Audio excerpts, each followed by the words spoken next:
There it is, Neuschwanstein, Germany's most beloved castle. But what makes it so fascinating? Is it the stunning setting, the fairy tale towers, or maybe its dramatic history?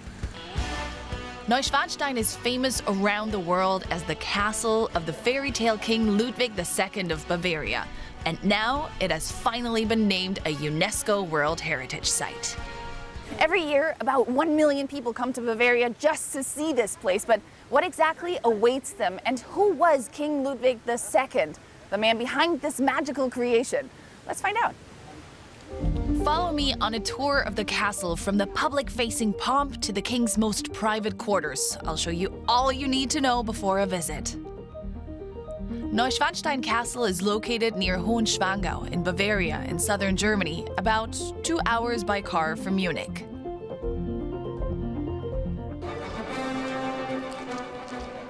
The crowds are huge year-round, even in the village below. Here you'll find souvenirs from swans to figurines of the king. You can buy tickets here, but it's better to book them online in advance.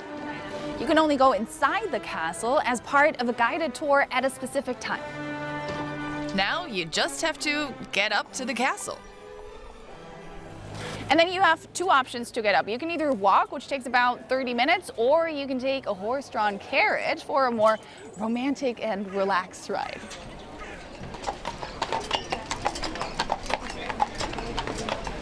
From Zimmermannsplatz, located just below the castle, you get a first stunning close-up view. On the last stretch, you have no choice. The only way in is on foot.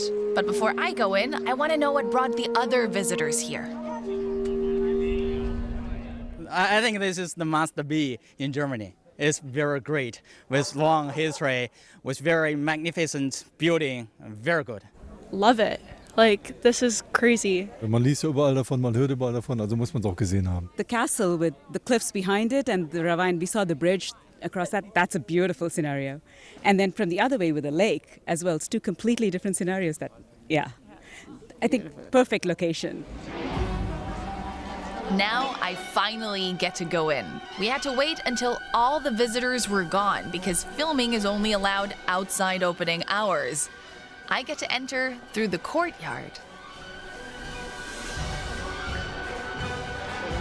Patrick Korb is going to guide me through the fairy tale king's castle.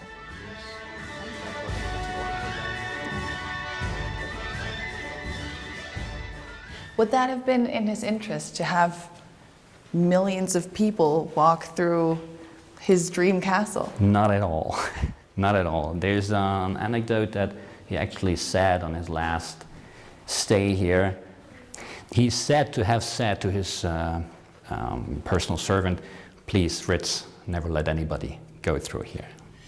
So no, we're it was effectively disrespecting his last wish here. They were. Is that a good omen for a visit? Ludwig II grew up not far from here. Even after he became king, he preferred to stay in the Bavarian mountains rather than in his residence in Munich.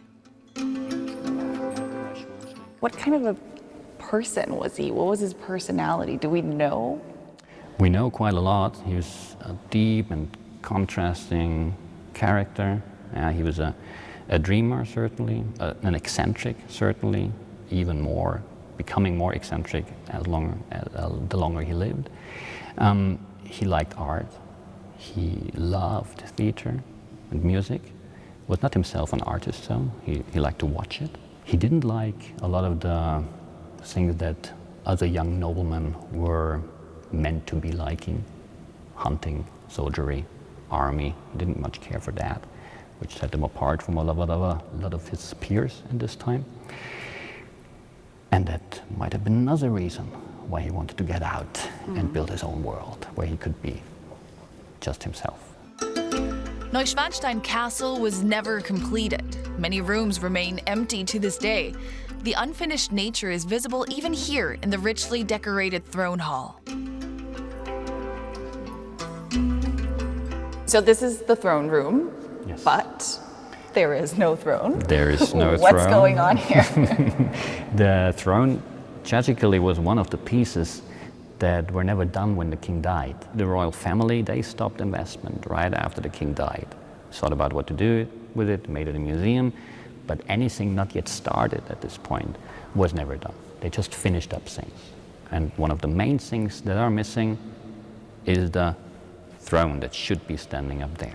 When you look left and right of the staircase, the 12 apostles, 6 sainted kings above the platform where the throne would have been standing, and above them all then Jesus Christ, pointing to Ludwig II's view of kingship, sent by God to rule over certain people. Not the kingship he experienced in his time, but the old kingship, the old idea.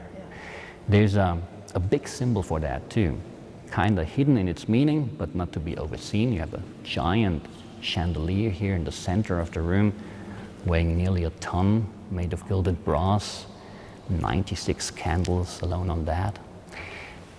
It's modeled on a Byzantine imperial crown and is meant as a symbol for the old kings because the crown hangs between the cupola, sun and stars, heaven, and the mosaic floor, animals, plants, earth, showing where the old kings stood in their societies, between their subject on earth and God in heaven.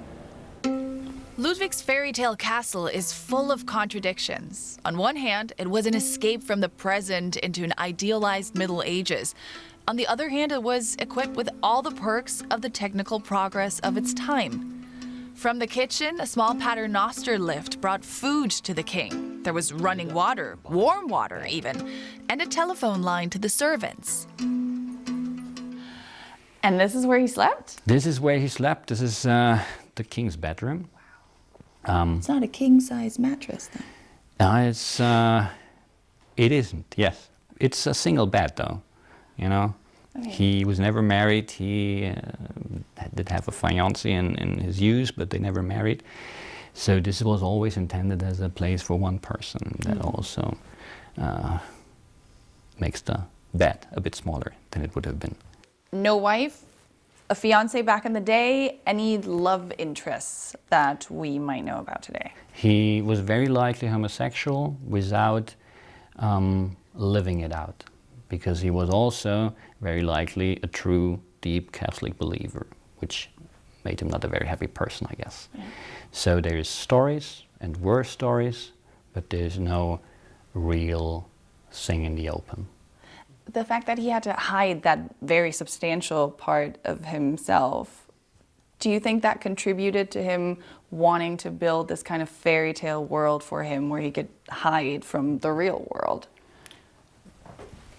Might well be one of the aspects that led to that. Together, though, with all the other aspects, that him not really having the power he liked to, not having a lot of friends or peers that he connected to, not liking the city, just plain as that. He liked the countryside. So it's one aspect out of many aspects, in my view, that made him search for a place where he could, build his own reality.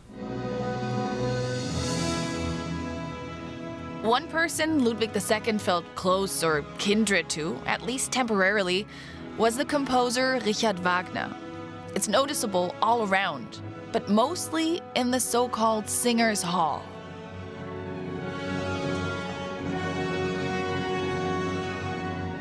The room in total is again a kind of stage set, because the king here tried to rebuild the Singers' Hall of Wartburg Castle. Wartburg Castle, a famous medieval castle in Germany, that appears in one of Richard Wagner's operas, Tannhäuser. So Ludwig II wanted to have a similar room for himself on his own castle. Again, this kind of dream world, right? Yeah. Unfortunately, a dream world that he himself never really got to enjoy. He did spend only 2 months here. Before he was aged 40, he was declared insane and thus unfit to rule by a commission of the Bavarian government. Here's a tip for you. King Ludwig also had 2 other magnificent castles built. They too have recently been declared UNESCO World Heritage Sites, and both are open to the public. Shortly after construction began on Neuschwanstein, Ludwig had Schloss Linderhof built in the Ammergau Alps, a rather small Rococo-style castle. And then there is Schloss Herrenchiemsee, a Baroque palace complex modeled after Versailles. The Hall of Mirrors is even 2 meters longer than the original in France. But back to Neuschwanstein. I absolutely have to show you the balcony. Wow. Yeah, as you said, that's exactly what I mean. That connection. I think the visit to Neuschwanstein is not complete if you can't appreciate the surroundings. Walk around the castle, come out here, enjoy that, spend some time in the surrounding landscape and enjoy.